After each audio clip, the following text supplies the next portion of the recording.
ಮಸ್ಕಿ ವಕೀಲರ ಸಂಘದಿಂದ ಗೌರವಾನ್ವಿತ ಸರ್ವೋಚ್ಚ ನ್ಯಾಯಾಲಯದ ಮುಖ್ಯ ನ್ಯಾಯಮೂರ್ತಿಗಳಾದ ಶ್ರೀ ಬಿಆರ್ ಗವಾಯಿ ಅವರ ಮೇಲಿನ ಹಲ್ಲೆಗೆ ಸಂಬಂಧಿಸಿದಂತೆ ಹಲ್ಲೆಯನ್ನ ಖಂಡಿಸಿ ಮಸ್ಕಿ ಗುರುವಾರ ಬೆಳಗ್ಗೆ 11:30ಕ್ಕೆ ಮಸ್ಕಿ ವಕೀಲರ ಸಂಘದಲ್ಲಿ ತುರ್ತು ಸಭೆಯನ್ನು ಕರೆದು ಸಭೆಯ ನಿರ್ಣಯದಂತೆ ವಕೀಲರ ಸಂಘದಿಂದ ತಹಸೀಲ್ದಾರ್ ರವರ ಮುಖಾಂತರ ಮನವಿ ಪತ್ರವನ್ನ ನೀಡಿ ಪ್ರತಿಭಟನೆ ಮಾಡಲಾಯಿತು.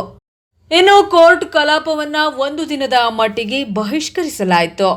ಇನ್ನು ಈ ಸಂದರ್ಭದಲ್ಲಿ ವಕೀಲರಾದ ಶಿವಕುಮಾರ್ ಎಸ್ ಹಿರೇಮಠ, ರಾಮಣ್ಣ ನಾಯಕ, ಸಂಘದ ಅಧ್ಯಕ್ಷ ವೀರಭದ್ರಪ್ಪ ಹೊಸಮನಿ, ಈಶಪ್ಪ ದೇಸಾಯಿ ಮತ್ತು ಮಲ್ಲಪ್ಪ ನಾಗರಬೆಂಚಿ, ಖಜಾಂಚಿ ರಾಮಣ್ಣ ಬಳಗನೂರು ಹಾಗೂ ಇನ್ನಿತರ ವಕೀಲರು ಉಪಸ್ಥಿತರಿದ್ದರು.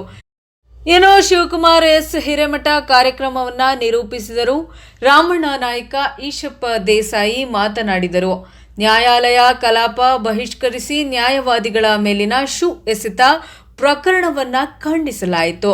ವರದಿ ವಿರೂಪಾಕ್ಷಯ್ಯ ಸ್ವಾಮಿ ಸಾಲಿಮಠ, ಅಂತರಗಂಗೆ, ಪ್ರಜಾಪವರ್ ನ್ಯೂಸ್.